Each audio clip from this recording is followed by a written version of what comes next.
અંદર તુવેર વાવતા ખેડૂતોની બે સૌથી મોટી મૂંઝવણ કે ભાઈ મગફળીની અંદર તુવેર ઉગી ગયા પછી આપણે રોકવાની દવા, મગફળી રોકવાની દવા મારવી કે ન મારવી, કેટલા દિવસે મારવી, અને મગફળીની અંદર નિંદામણનાશક દવા મારવી કે ન મારવી અને કેટલા દિવસે મારવી.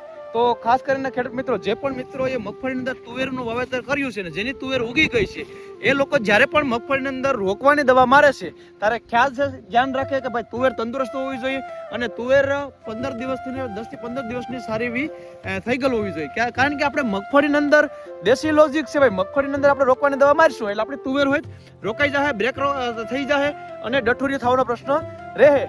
ને બીજી એક વસ્તુ કે ઓવરડોઝ એટલે કે વધારે પ્રમાણ રાખીને કોઈ દિવસ આપણે રોકવાની દવા મારવી નહીં, કારણ કે ક્યારેક તુવેર વધારે પૂરતી બેહવાનો પ્રશ્ન, નબળી તુવેર હોય તો બેહવાનો પ્રશ્ન રહે છે.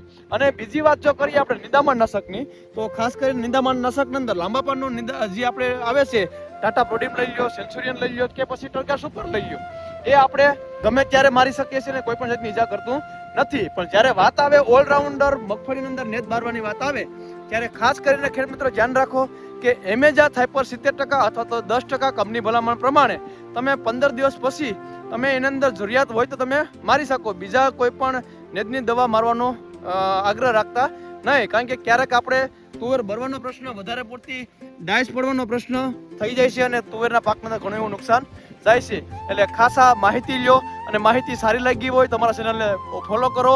અસ્તુ, જય હિન્દ, જય ભારત.